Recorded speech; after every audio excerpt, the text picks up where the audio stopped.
porque pela graça sois salvo. A graça é um favor de um não merecimento. Não merecia nada, não valia um tostão furado, mas Jesus Cristo nos amou de tal forma que esta mesma graça nos permitiu estar aqui hoje. Era isso que Paulo estava dizendo aos irmãos. Olha o que está escrito no versículo 6: e nos ressuscitou juntamente com ele, e nos fez assentar nos lugares celestiais em Cristo, para mostrar nos séculos vindouros as abundante riqueza da sua graça, pela sua benignidade para conosco em Cristo Jesus. Porque pela graça sois salvo, por meio da fé. Isso não vem de vós, isso é. Todas as vezes que eu entendo que não é proveniente de mim, não é por meritocracia, não é pelo diploma, pela faculdade, pela academia de letras, não, é pela graça.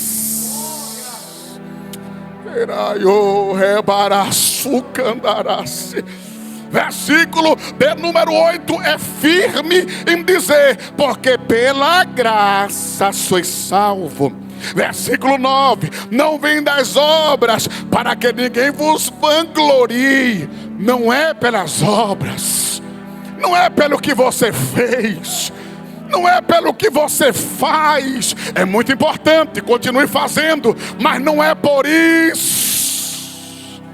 Versículo 10: porque somos feitura sua, criados em Cristo para as boas obras, a quais Deus preparou para que andássemos nelas.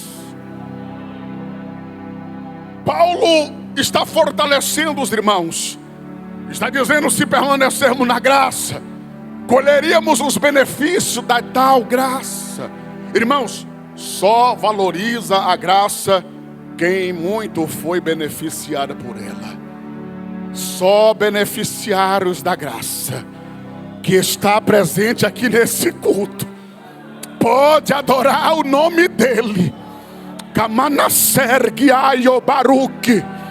Só aqueles que recebeu o favor de um não merecimento pode exaltar ao nome daquele que é digno. No capítulo 2 e no versículo 12, permita eu ler alguns versículos com os irmãos. Diz assim: que naquele tempo estáveis em Cristo, separado da comunidade de Israel, era estrangeiro ao concerto da promessa, não tendo esperança, sem Deus no mundo. Paulo estava dizendo: outrora vocês não tinham Deus, outrora vocês eram estrangeiros. Versículo 13: mas agora em Cristo Jesus. Não é sobre mim, é sobre Ele. É o que eu sou em Cristo. É sobre aquilo que você é em Cristo. Se tirar Cristo da minha vida, não aproveita nada. Mas não aproveita nada, nada, nada. Não tem nada em mim que se aproveite alguma coisa sem Cristo. Oleio. Alaba tontosqueua. Olha o 13, já está na tela. Mas agora em Cristo Jesus, vós que antes estavais longe, já pelo sangue de Cristo chegaste para perto. Eu estou pregando para você. que veio banhado pelo sangue de Jesus. Todas as vezes que o inimigo tenta contra a tua vida, ele não pode. Por que não pode, pregador? Porque ele vai se deparar com o sangue de Cristo, o sangue remidor, o sangue purificador, o sangue que foi vertido na cruz do Calvário por mim e por você, meu Deus do céu.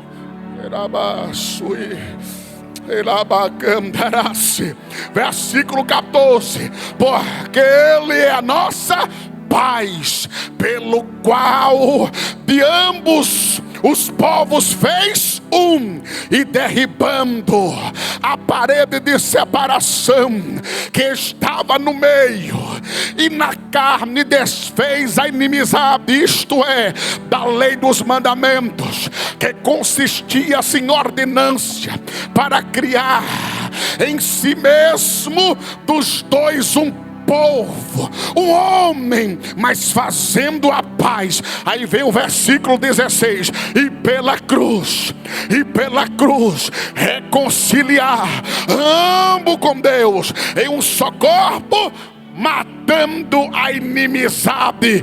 É o céu dizendo para mim e para você nessa noite: não existe mais inimizade, não existe mais barreira, não existe mais parede, porque pela cruz nós não já chegamos a Cristo. Ele está dizendo: pode vir todos que vêm reconhecendo o sacrifício na cruz, tem direito.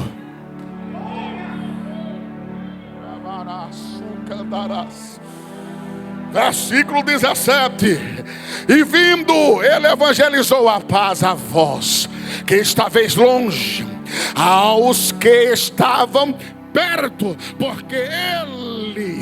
porque ele, ambos temos acesso ao Pai em um mesmo Espírito. Aí o versículo de número 19: assim que já não sois mais estrangeiros, nem forasteiros, mas concidadãos dos santos, co-cidadãos dos santos e da família de Deus. Paulo estava dizendo da seguinte maneira: outrora vocês estavam afastados, destituídos, outrora vocês estavam longe, mas agora vocês estão pertinho dele. Agora vocês fazem parte desta família que outrora exigia incircuncisão. Era necessário ser da comunidade de Israel, tinha que ser um judeu, mas agora não. Agora vocês estão perto. Agora o acesso está aberto. Agora vocês podem vir, porque vós não sois mais escravos. Vocês agora têm direito de filho. Vocês agora têm direito de filho.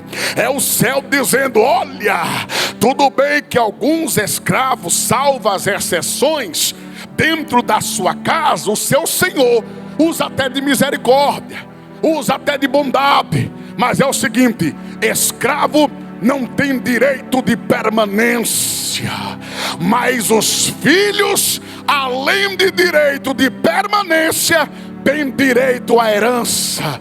Paulo estava dizendo: vocês agora fazem parte da herança, co-cidadão do céu. Alegra, minha santa, o teu coração nessa noite. Para nós sairmos aqui do capítulo 2, eu preciso deixar registrado aqui. O versículo 20 do capítulo 2 está dizendo: edificado sobre o fundamento dos apóstolos e dos profetas e de Jesus Cristo, é a principal pedra de esquina, no qual todos os edifícios bem ajustados cresce para o templo dos santos, do santo no Senhor, no qual também vós juntamente sois edificado para a morada de Deus no Espírito. Tu és morada de Deus. eu faço um retrospecto. Eu vim de uma família pagã. A minha mãe, ainda muito jovem, me levou para dentro de uma casa espírita, aonde, pela tradição dos meus pais, eu fiz a participação daquela mesa aonde invocava-se a ancestralidade, os espíritos pagãos. E crescendo dentro desse reduto, por muitos anos, eu fui morada de espíritos imundos. Mas um dia, quis Deus me encontrar.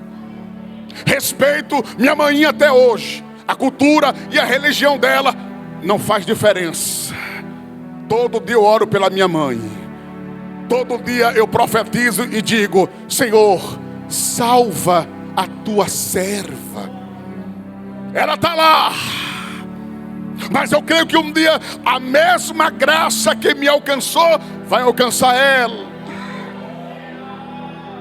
Só que hoje é diferente. Antes, morada de espíritos imundos. Hoje nós somos edificados para a morada de Deus. Quem habita em você é Deus. Quem habita na tua vida é o Espírito Santo.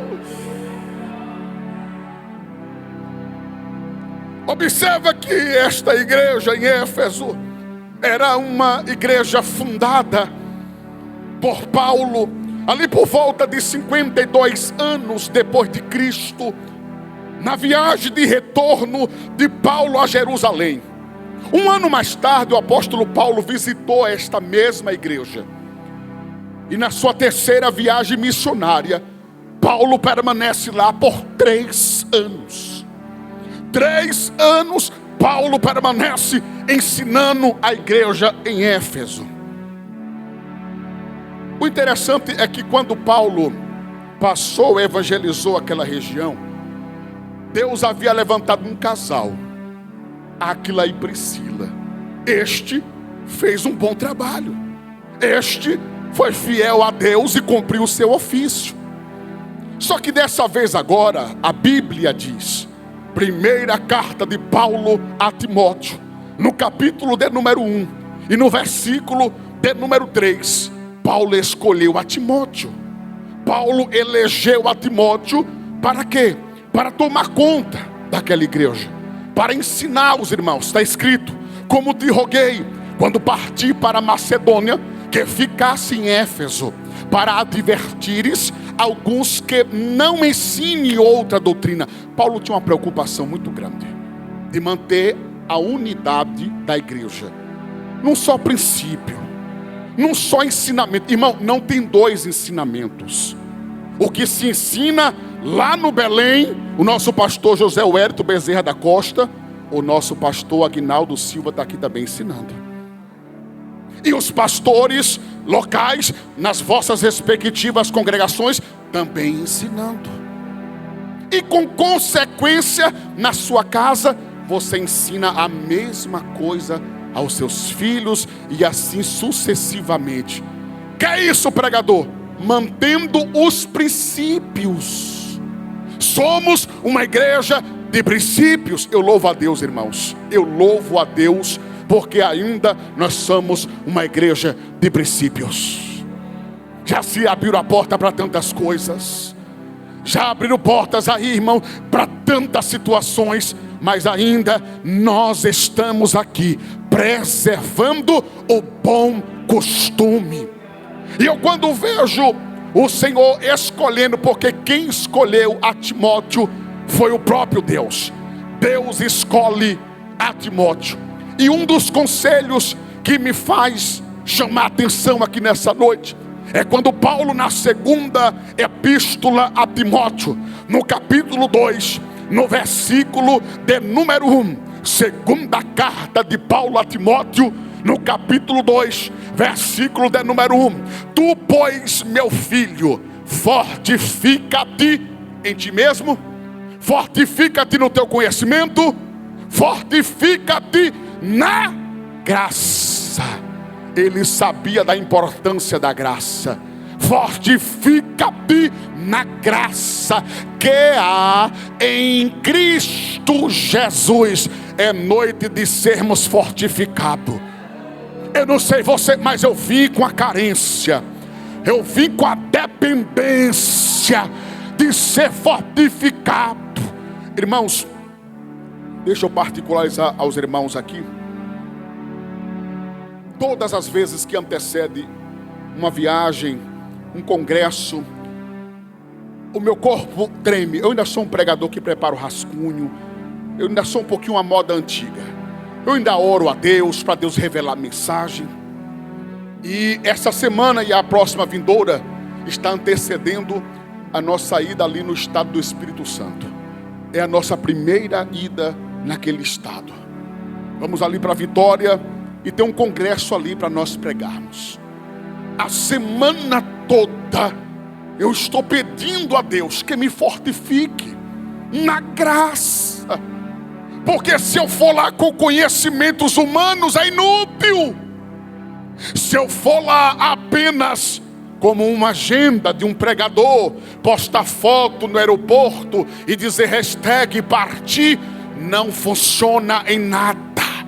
Mas eu estou recebendo de Deus os mesmos conselhos que Paulo disse para Timóteo: tu, pois, meu filho, fortifica-te na graça. Oh, maravilhosa graça! E o que de mim, entre muitas testemunhas, ouviste, confia-o a homens fiéis, que seja idôneo, para que também ensinareis aos outros. Aí vem o versículo de número 3 e 4. Sofre. Eu entendo que a graça, muitas das vezes, você tem que sofrer, padecer também um pouco, porque Paulo está dizendo: fortifica-te, meu filho, na graça. Mas também o versículo 3 ele está dizendo: sofre, pois comigo as aflições, como um bom soldado de Jesus Cristo. Ninguém que milita se embaraça com os negócios dessa vida, a fim de agradar a quem te alistou para a guerra. Paulo está dizendo: ô Timóteo, haja o que houver, venha o que vier, sofre. Labará, sube de cabarás. Sofre. Se necessário for privações, se necessário for ridicularizado, apontado, criticado, Paulo está dizendo: sofre. Laio rebarassuia. Em síntese, trazendo para os nossos dias atuais: vão te criticar pelo seu modo de vestir, pelo seu modo de andar, pelo seu modo de falar, mas o céu está dizendo para mim e para você hoje: sofre, sofre como um bom soldado, mas não arreda o pé daquilo que Deus entregou nas suas mãos, meu Deus.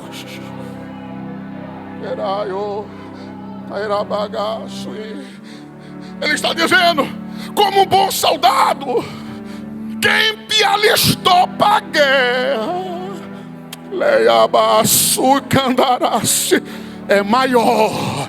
é maior do que as coisas desse mundo. Trazendo para os nossos dias atuais: crente em Jesus Cristo não se envolve com coisas aleatórias. Esse dia me perguntaram assim: você ficou sabendo? Eu disse: irmão, primeiro, esse negócio de ficou sabendo eu não gosto. Tem testemunha? Se tiver, chama 1, 2 ou 3. Chama a pessoa e coloca junto. Não, irmão, é porque eu só queria comentar. Eu disse: não comente. Se não sabe, não comenta. Não comenta. Não comenta. Irmão, eu não tenho tempo a perder. Está sendo tão difícil dar conta da minha vida, dar conta da minha família. Está sendo tão dificultoso cuidar dos meus filhos. Você acha que eu vou perder tempo? É porque eu fiquei sabendo. Ah, porque me disseram. Isso é um capeta, repreende. Isso é um demônio que está circulando na boca de uma meia dúzia. É pouco, é uma meia dúzia. Mas Jeová está nos advertindo nessa noite. Quem foi chamado, separado para esta obra, quem Deus escolheu para militar, não se embaraça, não se envolve. Está todo mundo indo, pregador. Manhã dizia assim: todo mundo é muita gente. Eu falava amanhã, está todo mundo indo. Aí amanhã me chamava no canto e dizia: todo mundo é muita gente. Bora, passa para cá. Está todo mundo falando. Todo mundo no adágio popular entrou na vibe. Estamos fazendo a dancinha, estamos fazendo a trend do momento. Vai fazendo, mas faça para lá. Aqui não. É na Baruque. Modinha do momento não é para crente. Não é. Porque enquanto estão muitos por aí fazendo modinha, aderindo às trends, o diabo está só de cá dizendo: vai, continua fazendo. Já estou preparando um negocinho aqui, quero ver se vai aguentar. Eu quero ver se vai aguentar. É por isso que tem muitos aí se afastando, se desviando. Mas quem foi chamado para militar, não se embaraça com os negócios dessa vida. Por quê? Porque eu quero agradar quem me chamou. Eu quero agradar quem me chamou. Cadê você que veio adorar? Cadê você que veio exaltar? Ô glória! Para nós terminarmos, agora no capítulo de número 2, versículo de número 15 da segunda carta de Paulo a Timóteo. Ele disse assim, ó: procura apresentar-te a Deus como um obreiro aprovado, a quem não se envergonha e que maneje bem a palavra da verdade. É necessário se apresentar. É necessário ter caráter. É necessário ser idôneo. É necessário ter e dar testemunho. É necessário ser aprovado. Porque tem muitos aí que Jeová já disse: não aprovo não, viu? Fala no meu nome, mas eu estou longe. Fala no meu nome, mas eu não chego nem perto. Fala no meu nome, mas não vive comigo não. Esse aí eu tô fora. A minha preocupação não é pregar mais, pregar menos, viajar mais, viajar menos. A minha preocupação é: se quando eu subir no altar para poder pregar, é Ele que fala nos meus lábios, é Ele que usa a minha vida, é Ele que está presente na minha casa. Então hoje o Senhor usa os meus lábios para te dizer: apressa-te depressa para se apresentar como um obreiro aprovado, universal, homem e mulher. Se apresenta a Ele e não tenha com que se envergonhar. Maneje bem a palavra da verdade. É sim ou não? O que passar é procedência. Procedência maligna. Ou é sim ou é não. Não tem meio termo, irmão. Não tem meio termo. Eu vim de um sistema, finalizando, eu vim de um sistema onde o homem tinha que dar conta de cada palavra que lançava. E detalhe, quem naquela época tinha me alistado para aquela sigla daquela facção criminosa, eu não via nem a cara, só recebia as informações. O homem mandava as informações do presídio Lemos de Brito, lá em Salvador. Mandava as informações, aí as informações chegavam, e ai daqueles homens, inclusive eu que estava no meio, não fizesse, pastor Aguinaldo, como aquele cabo mandava. Ai, se eu falasse um tio ou uma vírgula a mais ou a menos, tinha que dar conta. E quando ia para o debate, quando ia lá para poder acertar as contas, ai de um que falasse alguma coisa que não tivesse procedimento.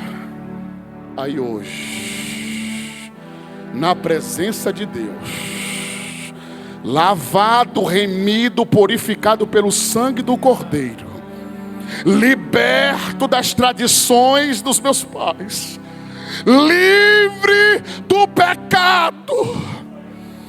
Tu acha que eu vou andar com conversinha? Labacandarase, laburembinusse. O céu fala pela minha boca hoje. É uma conversa só. É sim ou não.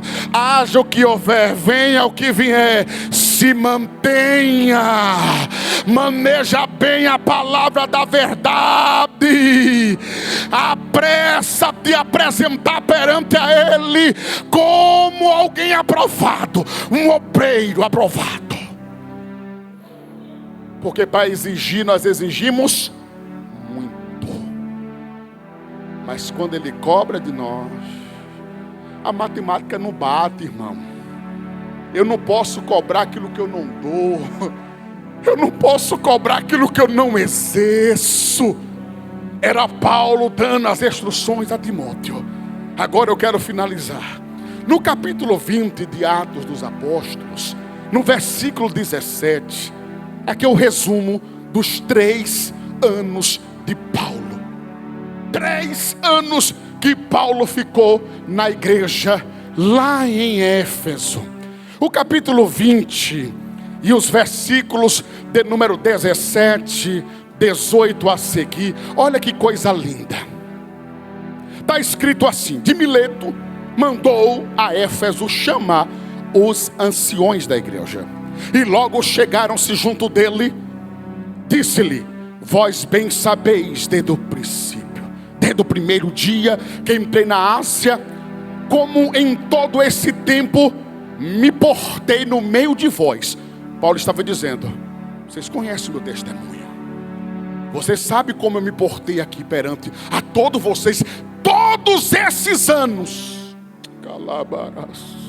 e servindo ao Senhor com toda humildade e com muitas lágrimas e tentações, pelo que pelas ciladas dos judeus me sobrevieram.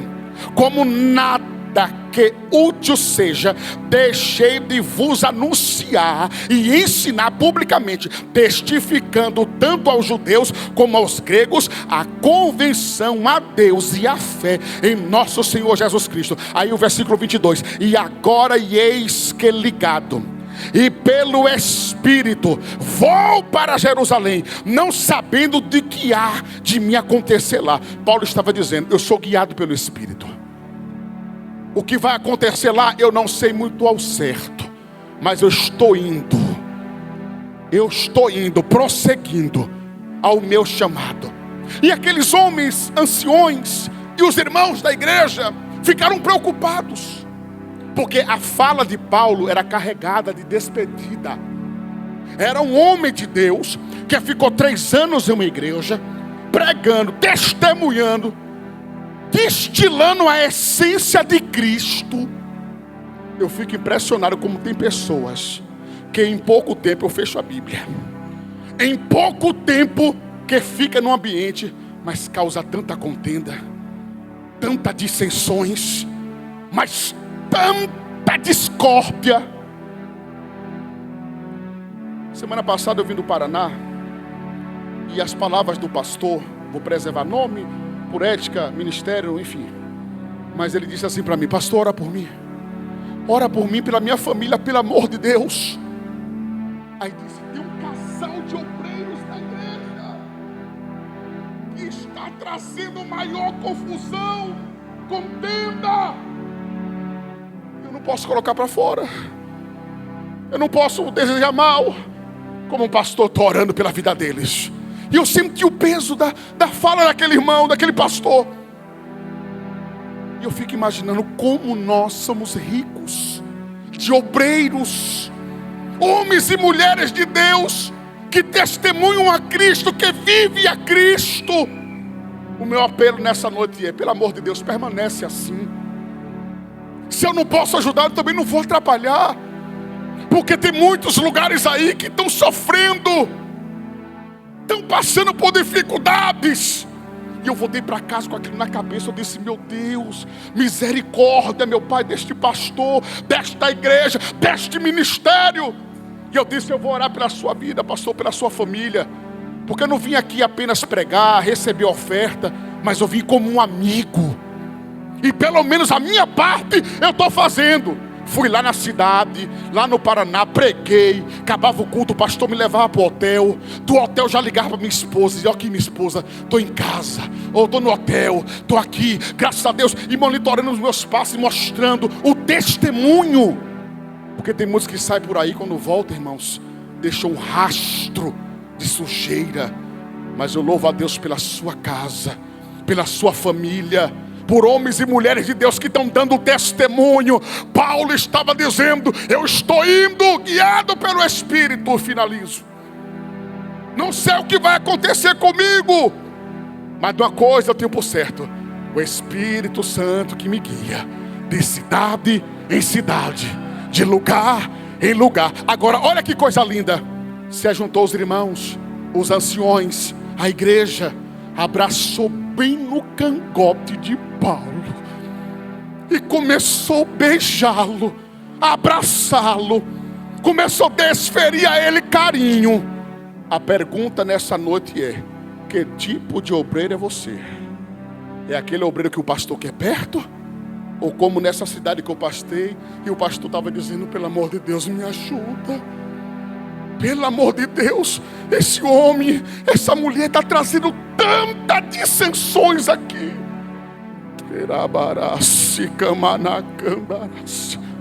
E levaram Paulo até o porto, e no porto se despediram dele. Oh glória! Aonde quer que você passar, você vai deixar o testemunho de Cristo. Que esta palavra, assim como foi ao povo lá em Éfeso, de fortalecimento, essa palavra de encorajamento e incentivo a permanecer. Irmãos, permaneça em Cristo Jesus. Haja o que houver, venha o que vier, permaneça na presença dele. E você diz amém.